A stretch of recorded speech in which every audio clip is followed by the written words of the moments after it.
है। और मोदी जी तो वैसे भी हिंदू मुस्लिम हत्या खून वगैरह अगर ना करे, लाशें ना बिछाए, तो एक प्रधानी का चुनाव उनके लिए जीतना मुश्किल है। जश्न की तैयारी करिए, डॉक्टर कफील खान अपने घर आ रहे हैं। जो माई गंगा उनको बुलाई थी, पता नहीं अब उनको ऐसे करके बुलाएं कि ऐसे करके बुलाएं, कैसे बुलाएं कि मोदी जी चले आए हम लोगों के यहाँ, कि बच्चे उनके बिना पढ़ाई के जो है सड़कों पर जो है भीख मांगते नजर आए, तो नरेंद्र मोदी बेस्ट सरकार है।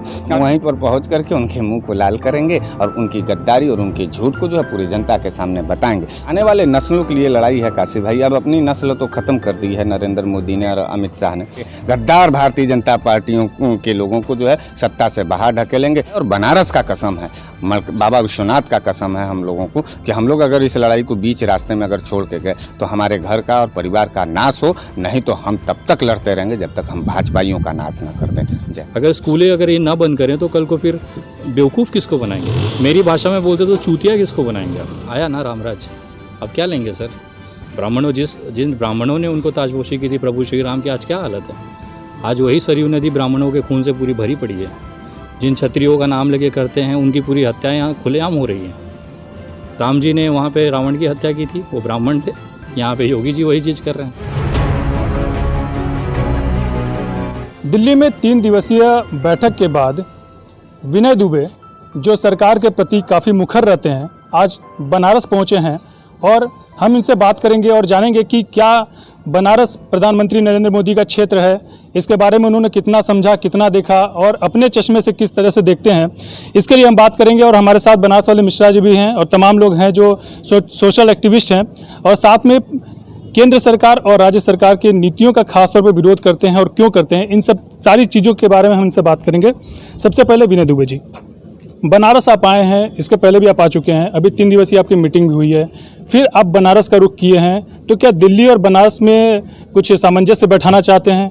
किस तरीके से देखते हैं बनारस को, किस तरीके से देखते हैं केंद्र सरकार के काम को? जिस तरह से मोदी जी को ना बनारस ने बुलाया था, ना वो अपने आप आए थे, माँ गंगा ने बुलाया था, तो माँ गंगा तो हमारी भी है।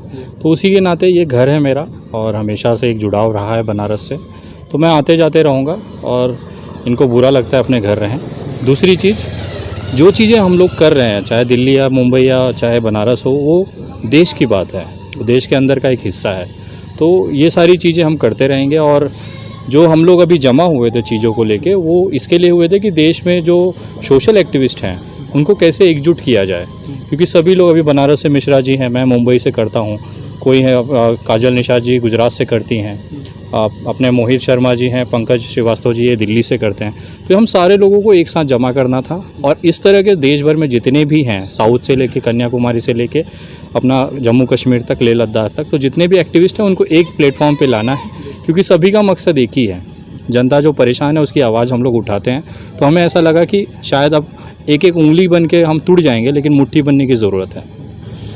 बनारस में तमाम तरह के विकास के दावे किए जाते हैं, केंद्र में भी भाजपा की सरकार है और स्टेट में भी भाजपा की सरकार है। आप कई राउंड मार चुके हैं बनारस में, क्या यहाँ के रोड की तस्वीरें हैं, विकास की तस्वीरें क्या हैं, गंगा की क्या तस्वीरें हैं, यहाँ पे जो जल जमाव हो रहा है, बरसात का समय है, क्या आपको कहीं जल जमाव या सड़क में गड्ढे दिखाई दिए? क्योंकि सरकार हमेशा दावा करती है कि गड्ढा मुक्त सड़क हो गया है, गड्ढा मुक्त बनारस हो गया है, विकास लगातार यहाँ पे हो रहा है, तो इन सब चीज़ों को किस तरीके से आप देख रहे हैं? भैया, सांच को आँच नहीं होती है। आप ज़रा पीछे ज़रा कैमरा घुमाएंगे और ये सड़क ज़्यादा दूर की नहीं, आपके पीछे एक मीटर पहले दूर की सड़क देख लीजिए, उसके 2 मीटर पीछे की बगीचा, ये जो बाग है, या आप जिसको आप बाग कहते हैं ऑन पेपर, ये बाग है। ये बाग की हालत देख लिया, आपको यहाँ का विकास समझ में आ जाएगा। जो चीज़ें ये करते आए हैं ज़िंदगी भर, गुजरात के मुख्यमंत्री रहने के बाद, आप सोचिए मोदी जी का संसदीय क्षेत्र है, देश का प्रधानमंत्री। मुझे तो तरस आता है बनारस वालों ने इतनी बड़ी गलती कर कैसे दी। जब मिश्रा जी मुझे मिले थे तो मैंने उनको पूछा था, काहे भैया, काहे देश से दुश्मनी थी कि बर्बाद करने के लिए आपने इनको चुन के भेज दिया? अब वो पछता रहे हैं। और मुझे ऐसा विश्वास है बनारस का हर एक व्यक्ति जो अपने आसपास चीज़ों को देख रहा है, वो ज़रूर उसके मन में ग्लानि होगी कि भाई हमसे बहुत बड़ी गलती हुई है, और एक बार नहीं 2 बार हुई है। तो इस तरह की चीज़ें होती हैं, बट उसको सुधारने का प्रयास हम उनको सिर्फ एक रियलाइज़ कराते हैं। रही बात विकास की, तो मुझे ऐसा लगता है पूरे देश में सबसे ज़्यादा जो हालत ख़राब है वो बनारस का ही है। और इसकी बात की गवाही मैं नहीं कह रहा हूँ, यहाँ के जो शहर उत्तरी के जो विधायक रहे हैं जायसवाल जी, उन्होंने एक साल पहले एक वीडियो भी निकाला था जिसमें 29,000 करोड़ रुपया स्वाहा हो गया था, जो विधायक जी ने कबूल किया था कि अगर वो पैसा सही कामों में लगता तो शायद बनारस बनारस हो जाता। तो मुझे समझ में नहीं आ रहा, जब उनके विधायक ये चीज़ें कह रहे हैं तो काम करेगा कौन? तो कहीं ना कहीं इनके सिस्टम का फेलियर है। और मोदी जी तो वैसे भी हिंदू मुस्लिम हत्या खून वगैरह अगर ना करे, लाशें ना बिछाए, तो एक प्रधानी का चुनाव उनके लिए जीतना मुश्किल है। बात करें डॉक्टर कफील की, उनकी रिहाई नहीं हो पा रही, उस पर फैसला नहीं हो पा रहा है। आखिर ऐसा क्या मामला है कि कोर्ट फैसला नहीं दे पा रही है, हाई कोर्ट? और इसके बाद आप भी काफ़ी ज़्यादा मुखर रहे हैं डॉक्टर कफील को लेकर के, सोशल मीडिया और मीडिया पे भी आपने काफ़ी मुहिम छेड़ी थी इसके लिए। तो अभी क्या लगता है आपको, कितना समय लगेगा और ये क्यों नहीं हो पा रहा है? 30 दिन पहले मैं इस केस में आया हूँ, जहाँ तक एक्टिवली मैं इसमें जुड़ा हूँ। और मैं आपको ये विश्वास दिलाना चाहता हूँ आपके चैनल के माध्यम से, जश्न की तैयारी करिए, डॉक्टर कफील खान अपने घर आ रहे हैं। हमारे साथ बनारस वाले मिश्रा जी भी हैं, इनसे हम बात करते हैं, क्योंकि इनसे अगर बनारस में रह के बात न करें तो फिर जो बनारस की असली तस्वीर है वो नहीं देख पाएंगे आप। मिश्रा जी, विनय दुबे जी आए हैं आपके गेस्ट बनकर यहाँ पे बनारस में। आपने बनारस घुमाया, तो बनारस में इनको पहले तो हम ये जानना चाहेंगे कि क्या क्या घुमाया? देखिए, हमने बनारस में जो है कि जो मोदी जी वाला वो शौचालय बनवाए हैं वो दिखवाए हैं। वो में कहीं दरवाज़ा है तो कहीं पाट उखड़ गया है, तो कहीं दरवाज़ा नहीं है, तो कहीं टंकी लगा है, तो कहीं पानी नहीं आ रहा है। ये देख करके बड़ा तरस खाए और कहे कि गरीब गुरबे के घर परिवार और उनके सम्मान के साथ जो है पैसे पर किस तरीके से नरेंद्र मोदी सरकार ने नीलामीकरण किया, उनकी बेइज्जती किया है, उसको इनको दिखाया। फिर माई गंगा के किनारे ले गए, जो माई गंगा उनको बुलाई थी। पता नहीं अब उनको ऐसे करके बुलाएं कि ऐसे करके बुलाएं, कैसे बुलाएं कि मोदी जी चले आए हम लोगों के यहाँ। तो माँ गंगा की दुर्दशा इन्होंने देखा, घाटों पर जिस तरीके से कूड़े हैं, घाटों पर जिस तरीके से जो है कि मिट्टियाँ जमी हुई हैं, कोई भी नवीनीकरण नहीं घाटों का हुआ है। आप मणिकर्णिका घाट चले जाइए, वहाँ की दुर्व्यवस्था देख लीजिए। आप हरिश्चंद्र घाट जाइए जहाँ सौदा होता है, और 80 घाट जहाँ पर मोदी जी ने खुद जो है फावड़े से मिट्टी उठाया था, आज फिर मिट्टियों का पूरा ढेर लगा हुआ है। तो पूरी तरीके से बनारस वासियों को जो है कि ठगा गया, और ठगने के नाम पर जो है अब हम लोगों ने जो एक टीम एक्वायर किया है, जो टीम हमारी सजेस्ट हुई है, मतलब विनय दुबे जी ने के प्रयास से, तो मुझे लगता है कि हमारी पूरी टीम जो है पूरे देश के अंदर नरेंद्र मोदी के काले कारनामों और उनके विचारों को जो उजागर करेगी। फैसला जनता को लेना है। अगर जनता को जो है कि यही फैसला फिर से चाहिए कि बच्चे उनके बिना पढ़ाई के जो है सड़कों पर जो है भीख मांगते नजर आए, तो नरेंद्र मोदी बेस्ट सरकार है। अगर उनकी पत्नी जो है कि उनके पत्नियों के घर में जो है आटा नहीं है, राशन नहीं है, पता ही नहीं, तो इसी के लिए अगर नरेंद्र मोदी सरकार को चुनना है तो ठीक है, नरेंद्र मोदी को चुन लिया जाए। और जिनके बाप के दवाई के लिए पैसे नहीं हैं, घर में पूरी तरीके से तनाव चल रहा है, आर्थिक स्थिति काशी भाई पूरी तरीके से बर्बाद हो चुका है, और हर एक व्यक्ति अपने आर्थिक स्थिति को लेकर के पूरी तरीके से जलील महसूस कर रहा है। और नरेंद्र मोदी की तरफ जब देख रहा है तो वो हिंदू मुसलमान और नफरतवाद और हिंसावाद की लड़ाई लड़ रहे हैं। इसी के खिलाफ ना हम लोग एक काशी भाई एक बात देखिए, प्रैक्टिकल हम बताएं, भी करना चाहिए था। अपने घर में 2-4 पैसे लेके जाते, लेकिन ये दिल्ली बम्बई से निकले हैं, दिल्ली आए, दिल्ली से आ रहे हैं, बनारस जा रहे हैं, अब पटना जाएंगे, तमाम जगह हम लोग बिहार और वहाँ जाएंगे जहाँ नरेंद्र मोदी अपनी चुनावी एजेंडे पर अपनी छाती को पीटेंगे। हम वहीं पर पहुंच करके उनके मुंह को लाल करेंगे और उनकी गद्दारी और उनके झूठ को जो है पूरी जनता के सामने बताएंगे। विनय दुबे ने अपने जीवन को जिस तरीके से देश सेवा के लिए आहुति में डाला है, मुझे लगता है कि विनय दुबे के साथ अगर मेरी भी ये आहुति इस देश के प्रति समर्पित होगी तो मेरा भी जीवन सफल होगा। क्योंकि माँ भारती के सम्मान और माँ भारती के जो है उज्जवल भविष्य के लिए, आने वाले नस्लों के लिए लड़ाई है काशी भाई। अब अपनी नस्ल तो ख़त्म कर दी है नरेंद्र मोदी ने और अमित शाह ने। तो अपराधियों का जिस तरीके से बोलबाला है, अब उस अपराधियों के बोलबाला में हमारे बच्चों का उज्जवल भविष्य कैसे होगा, इसके लिए हम लोग प्रयासरत हैं। काजल निषाद जी हैं, और मोहित शर्मा जी हैं, पंकज श्रीवास्तव जी हैं, विनय दुबे जी हैं, हरीश मिश्रा हैं। महात्मा बुद्ध ने 5 शिष्यों को मांगा था। अब्राहम लिंकन ने कहा था कि अगर मेरे दिमाग और मेरे साथी जो है 5 हो जाएं तो मैं पूरे वर्ल्ड पर कब्जा करूंगा। हम लोग 7 लोग हैं और सत्ता के खिलाफ हैं। तो 7 का जो रेज है, उस 7 का सत्ता का जो खिलाफत है वो 7 रेज से ही होगा। तो हम 7 रेज कोर्स के खिलाफ 7% जो है फाइट में हैं और लड़ाई चलेगा, और 7 रेनबो का जो है हम लोग उदय करेंगे, हमारा तिरंगा फहराएगा, हम बुलंदी से ऊपर देखेंगे और जनगण मंगल गा करके गद्दार भारतीय जनता पार्टियों के लोगों को जो है सत्ता से बाहर ढकेलेंगे। एक बार पुनः तीसरी ताकत जो है देश के संसद में होगी, जहाँ गरीब नौजवान बुनकर और महिलाओं की सुरक्षा पर बात होगी। नैतिक रूप से हमारी हमारी जो देश की संपदा बेची जा रही है उसको फिर से खरीदने की बात होगी, फिर से हिंदुस्तान को महान भारत का जो है एक तमका जो है हम लोग बनाएंगे। बाकी विनय दुबे जी हैं, आप उनसे ज़्यादा सवाल करें बनारस के विषय पर तो मुझे अच्छा लगेगा, क्योंकि मेहमान भी हैं और इनके अंदर जो है जो इनका भाषा है, ये भाषा जो है सीधे जो है भारतीय जनता पार्टी के गद्दार कार्यकर्ताओं के दिल पे लगता है, क्योंकि चोर को जब चोर बोलेंगे ना तो वो ज़्यादा छटपटाता है। तो विनय दुबे के लैंग्वेज से भारतीय जनता पार्टी के सदस्य क्यों छटपटाते हैं? क्योंकि उनको लगता है कि मेरी चोरी इस व्यक्ति ने मेरे मुंह पे कह दिया है। तो आज वक्त आ गया कि हम लोग भी अपने घर परिवार को छोड़ करके देश के लिए सामने आए हैं। लड़ाई अभी हमारी बहुत लंबी है, हम जानते हैं कि हम बड़े कम संख्या में हैं, लेकिन हमारी जो लंबी लड़ाई है हम अंतिम दम तक लड़ेंगे और अंतिम सांस तक लड़ेंगे। काशी जी, ये वादा है और बनारस का कसम है, बाबा विश्वनाथ का कसम है हम लोगों को कि हम लोग अगर इस लड़ाई को बीच रास्ते में अगर छोड़ के गए तो हमारे घर का और परिवार का नाश हो, नहीं तो हम तब तक लड़ते रहेंगे जब तक हम भाजपाइयों का नाश ना कर दें। जय हिंद। एक व्हाट्सएप पे खबर जो है वायरल हो रही है, जिसमें ये बताया जा रहा है कि धारा 341 जो संविधान में है उस पर संशोधन किया जा रहा है और जिसके तहत कि ओबीसी SC ST के जो अधिकार हैं वो समाप्त हो जाएंगे। इस पे क्या कहना चाहेंगे? देखिए, नून रोटी खाएंगे मोदी को जिताएंगे, ये ओबीसी और SCO ने गाना गाया था। जिसको नरेंद्र मोदी जो है, माने नरेंद्र मोदी जैसा कालजयी व्यक्ति अगर बोल दिया कि हम SC और OBC के लिए जो हम काम करेंगे, तो समझ जाइए SC और OBC के साथ बड़ी गद्दारी करने जा रहे हैं। गुजरात के लिए जो है बोले थे, गुजरात को हम आगे ले जाएंगे, गोधरा कांड हुआ।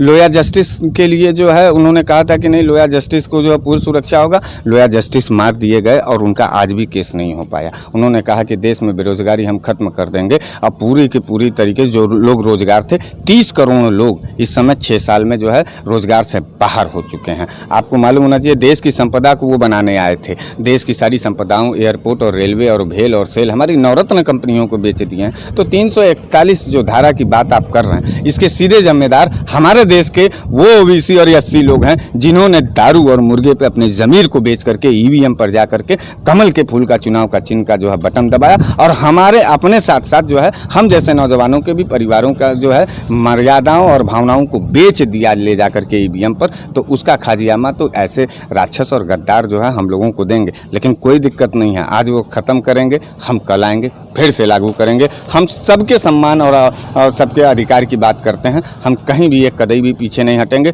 लड़ेंगे काशी भाई। और बनारस है, हम ताज पहनाते हैं तो ताज हम उतारते हैं। विनय दुबे जी के नेतृत्व में हम सभी सातों लोग जो है दिल्ली के अंदर ऐलान करके आए हैं। बनारस अभी विनय दुबे जी, अभी हम लोग आजमगढ़ गए थे, तो बिहार के भी अंदर जाएंगे, लेकिन इस देश के गद्दारों के खिलाफ हम कदम दर कदम लड़ेंगे और तब तक लड़ेंगे जब तक हमारी माँ भारती का सम्मान वापस ना आ जाए। एक बार फिर विनय जी से बात करेंगे। NCR और CA के बाद क्या लगता है कि भाजपा 341 को भी ख़त्म करके OBC और SC ST के अधिकारों को मारना चाहती है? क्यों नहीं करेगी सर, उनका तो काम ही है ख़त्म करना। गुजरात दंगों में उन्होंने इंसानों को इंसानियत ख़त्म की। जब से आए हैं तब से कहीं ना कहीं कुछ ख़त्म ही हो रहा है। रेलवे ख़त्म हो गई, एयरपोर्ट ख़त्म हो गए, आपके पेट का निवाला ख़त्म कर दिया। बात ये है कि उनका काम है ख़त्म करना। जिन SC ST OBC लोगों ने उन्हें कहा था, जैसे भैया ने कहा कि नून रोटी खाएंगे, तो खाइए ना, आपने तो खुद चाहा है ये। जिन ब्राह्मणों, सवर्णों और क्षत्रियों ने कहा था कि भैया चाहे जो हो जाए, खून की नदियाँ बहा दे, लेकिन हम भारतीय जनता पार्टी के अलावा किसी को आने नहीं देंगे। अब योगी जी खून की नदियाँ बहा रहे हैं तो दिक्कत क्यों है? ये थोड़ी कहा था योगी जी ने कि खून की नदियाँ तुम्हारी ही बहाएंगे। तो जब ये चीज़ें हो रही हैं तो आपको उस समय क्यों नहीं, हम लोग तो चिता रहे हैं ना। हम लोग तो ऐसा है नहीं कि आज से कर रहे, कितने सालों से लगे हुए हैं। यही लोग जिनकी आज हत्याएं हो रही हैं ब्राह्मणों की, यही लोग हमको गालियाँ देते थे। हमें आज भी उनके साथ में एक हमदर्दी है। हम कल भी उनके हितैषी थे, आज भी हैं। लेकिन आज अभी भी अगर ये नहीं समझ पा रहे हैं कि जिस व्यक्ति को इन्होंने ताज पहनाया है वही हमारे सीने में गोली मारेगा, तो मुझे नहीं लगता इससे बड़ा सबसे जो बेवकूफ़ाना समाज है इससे कोई हो सकता है। तो SC ST हो, चाहे ब्राह्मण क्षत्रिय हो, चाहे कोई भी समाज हो, यहाँ तक कि मुस्लिमों की हालत आप देख ही रहे हैं, तो खुलेआम विरोधी हैं। उसके बाद SC ST चले गए, आपस में लड़ा के एक दूसरे का खिलाफ डर दिखाते हैं। हिंदुओं को बताते हैं भाई मुसलमान बढ़ रहे हैं, अगर आप नहीं एकजुट हुए तो फिर ये मार देंगे। आप एक बात बताओ, ये सब हंसी वाली बात है। आदमी इस समय आप कोई भी न्यूज़ चैनल लगाइए, इनकी ही चीज़ें दिखाई देती हैं। तो मोह जाया में फंसा हुआ है। जब खुद का घर जलता है तब उनको एहसास होता है कि यार ये गलत हो गया। देश जल रहा है, उनसे कोई मतलब नहीं है। मैं आपके चैनल के माध्यम से उन सभी से पूछना चाहता हूँ कि भैया जब तक आपका घर नहीं चलेगा तब तक नहीं जागोगे। जब आपके बच्चे की, आपके माँ बाप की हत्या होगी, सरकार द्वारा होगी, ऑफिशियली होगी, कहीं गाड़ी पलटी हो जाएगी, कहीं एक लंगड़ा आदमी भागते हुए 6 गोली खा जाता है, जिनके हाथ में अभी एक लड़का मिला था मुझे 19 साल का, 3 मिनट में 60 राउंड फायरिंग कर सकता है वो बंदा, कॉलेज जाने वाला जिसने कभी बंदूक हाथ में नहीं ली, उसको आप आरोपी बना के उसको हरदोई जेल में 1 साल 1.5 साल सड़ा देते हो। बाहर आने के बाद उसकी क्या मेंटेलिटी होगी? 19 साल का व्यक्ति है, डर खत्म हो गया उसके अंदर, अब वो है जो बनना चाहता है, कहीं वो इंजीनियर होता, कहीं वो सेना में जाता, देश की सेवा करता। बट यही ऐसे लोग, यही प्रशासनिक लोग इनको एक गुंडा, इनको एक मास्टर, एक मंत्री बनाने की तैयारी करते हैं, ये सारी चीज़ें करके 3 मिनट में 60 गोलियाँ। ये एक तरह से पूरा माहौल बनाया गया है कि उनको अगर स्कूलें अगर ये ना बंद करें तो कल को फिर बेवकूफ़ किसको बनाएंगे, मेरी भाषा में बोलते तो चूतिया किसको बनाएंगे आप। तो कहीं ना कहीं उसकी प्रक्रिया चालू है। अगर आप ज्ञान है, आपके पास दिमाग है, सोचने की शक्ति है, तो आप कभी भी भाजपा के साथ नहीं जाएंगे। केरला में क्यों नहीं आती है भाजपा? समझते हैं, चीज़ें जानते हैं। तो अब बाकी बनारस की राम राज्य का दावा किया जा रहा है। आया ना रामराज, अब क्या लेंगे सर? ब्राह्मणों जिन ब्राह्मणों ने उनको ताजपोशी की थी प्रभु श्री राम की, आज क्या हालत है? आज वही सरयू नदी ब्राह्मणों के खून से पूरी भरी पड़ी है। जिन क्षत्रियों का नाम लेके करते हैं उनकी पूरी हत्याएं यहाँ खुलेआम हो रही हैं। तो राम राज्य तो आ ही गया ना, अब क्या लेंगे आप?